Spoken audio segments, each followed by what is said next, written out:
They entered their file in protest to the DA's office. Their conclusion was that Ray is not the gunman. He was not even in Memphis that day. We know conclusively where he was.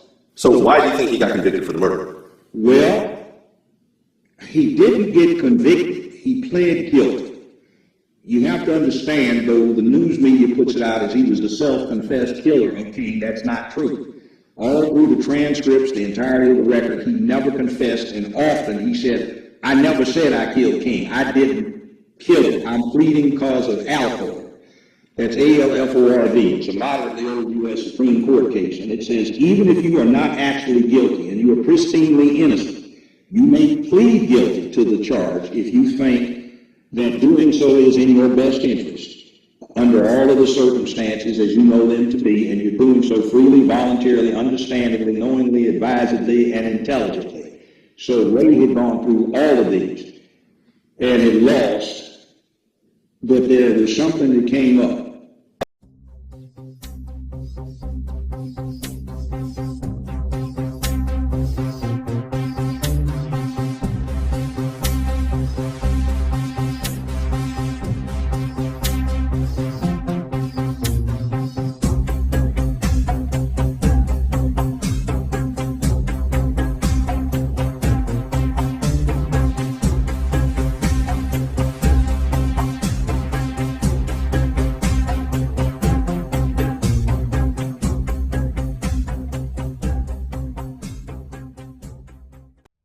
It's December 2024, and this video is actually inspired by two different points. The first one being another example of a reply comment of mine disappearing when I'm trying to reply to another person's comment in a video. And I have no idea what I could have stated or implied that would have triggered some algorithm or something. It's beyond me. Now, the other part that's inspired this video is another case of a busybody escalating matters beyond ridiculous. In this case, it's a glorified busybody, a store employee who called the police. So, what really happened here? I'll get into that. Now, this video I've discussed, or the different points of it, throughout the years in other videos, but it's something that I think people should be made aware of. So it's also kind of a revisit of some subtopics that I've discussed. So going back to the story, apparently there was a deaf person who went into a convenience store. And while the deaf person was in the convenience store, another gentleman who caused a ruckus was there, and the deaf person had left. Now, keep this in mind. The descriptions of each person are complete opposites. We'll just leave it at that. They would even come close to looking the same. So the deaf person leaves the store, and the person who was causing a ruckus apparently left the store as well. Now, the store employee had called the police. And again, I'm going to highlight here, we have a busybody scenario. This case, a glorified busybody by way of being a store employee, calling the police. And from what you can tell in the video, the body cams, you could hear how his story and his emotions just go haywire. He just makes stuff up. Probably because he likes the attention, probably just to be heard, who knows. But this is what happened. He was alleging that the person who was causing a ruckus assaulted someone, perhaps him, I can't remember. And it just went from there. Now, these police officers went across the parking lot and targeted the deaf person. And they yelled out to the deaf person to stop from behind. Obviously, the deaf person couldn't hear anything. And the one officer ran out and tackled him, punched him in the head 10 times, and they tased him 4 or 5 times for long periods of time. Now, this deaf person is not only deaf, but they have, I forget the medical term, neurological disorder. Like their muscles spaz out and everything else. It just popped out of my head. But anyway, this is what they're doing to him. They handcuff him.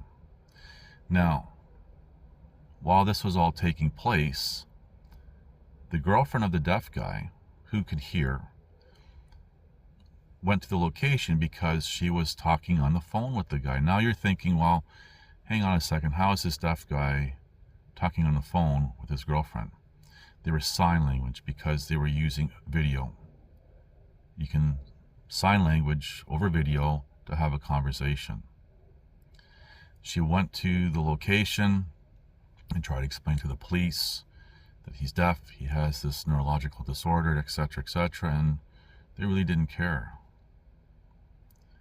Now, you think it ends there. It doesn't. They obviously end up charging this person.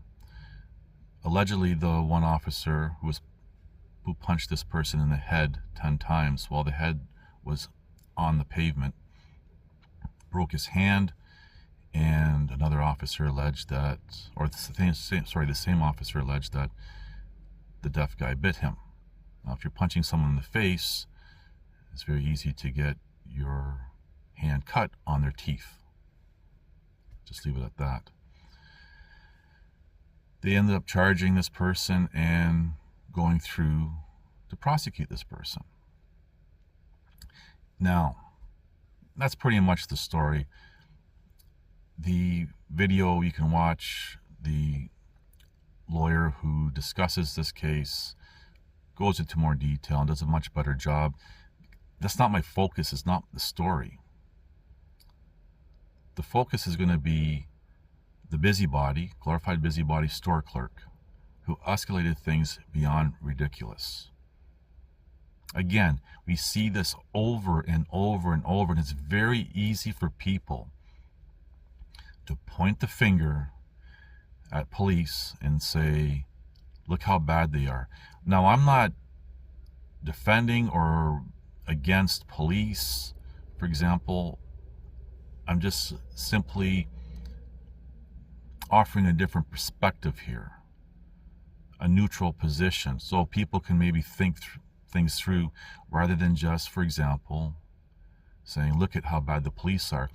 These stories always begin, or almost always begin, with a busybody who calls the police and makes up a bunch of lies. And that is key. Now, reading the comment section, there was a comment that got my attention. And from that, I decided to read the replies to that comment. And this is when my replies to those comments disappeared. Now, one of the things somebody had mentioned was something to the effect of the city's insurance would pay for any damages and everything else. What people don't realize is that the insurance companies that insure the city, or any city, which encompasses the police department, have a clause saying that if the police are at fault for whatever, they will not cover it. Makes sense, because the insurance company would go bankrupt, I'm sure. And it's not a dig at the police, it's just a fact of how things are. So keep that in mind. The insurance company will not not cover when police are at fault. Which means that any successful lawsuit against the police department would have to come out of a budget. Now I'm just going to segue for a quick moment here. What a lot of people don't know is that 80% or more of the annual police budget goes towards pensions. So it doesn't even go towards active police officers or anything related. It goes to those who have retired, which also includes, or can include, officers who retired because they did something bad. So now they're collecting a pension anyway. So that was one of the points that I was trying to briefly, in like 1.5 sentences, state. The insurance company won't cover it. It will come out of a budget. And their budget is limited. So what are you going to do? This is why when police officers are at fault, the innocent victim of them has to be not only charged but convicted of allegedly assaulting a police officer in obstruction. And this ties in with my story, with the 2 wrongful convictions that I have against me from Calgary, Alberta. Why is there a need to have the innocent person convicted? Because that is the defense for a lawsuit. Because if someone is convicted, for example, of assaulting a police officer in obstruction, then the individual, the victim to everything, caused their own injuries. To expand on this a little bit more, you can say that the officer was defending himself while he was on duty and had to do whatever it took to subdue the individual. That's one example. So the victim has to be charged and convicted for defense of a lawsuit. And this happens all the time, every day, and it doesn't matter what background as a descriptive they are. This happens all the time. And this is something I've been really trying to highlight. Now, this does tie into a bigger picture of, for example, injustice and tyranny, because all people hear about are the big cases of injustice and tyranny.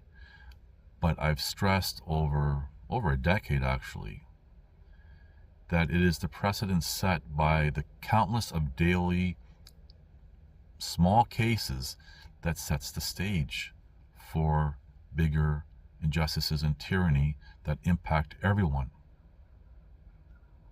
And you have all the truthers and freedom fighter types and all these whatever, wanting to change the world, and they can't even recognize where the injustice starts from. They're going to start from the top and work their way down. Is that the idea? No.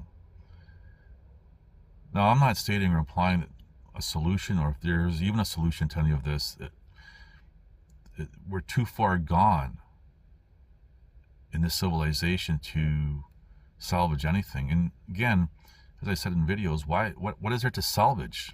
What is so good about this civilization that's worth salvaging? People have to really think about it. We are in complete decay, and everything is just going to implode. So, just to recap real quick, videos inspired by my reply comment to a video disappearing, and then another case of a busybody who escalated things beyond ridiculous, where another innocent person is going through physical and psychological torture because of a busybody. And people think that, oh, well, we have government. The government should do something. The government will help. People don't realize that the government really is not there to help people. Just like, for example, an insurance company, when somebody makes a claim at an insurance company or somebody's doing business, they'll do anything to not have to pay out anything. Just like the insurance companies that insure cities. They say, well, if the police are guilty of this, we're not covering it. The government does the same thing. But people just, I don't know, need a mommy and daddy figure in the form of government to hold their hand. And this kind of just reminded me of something that I've said over the past decade, and I thought I'd just reiterate this because it does tie into with what I just talked about. And that is people, these truthers and freedom types, and primarily these, what are they, freedom on the land, or of the land types, whatever it's called. Everyone's talking about breaking away from the system. Don't listen to the government, this and that. Okay, sure, you can do that. I'm not encouraging it, but sure. But just keep in mind, whatever benefits there are that is being given by a governing body, any governing body, government overall, you'd have to forfeit. You can't have your cake and eat it too.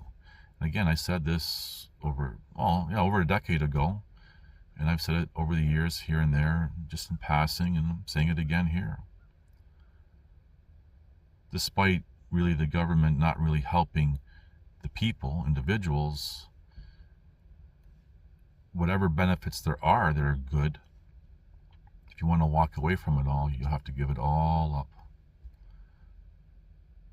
Anyway, hopefully I just gave you some things to think about. Thank you for watching. Please like, subscribe, comment, and share.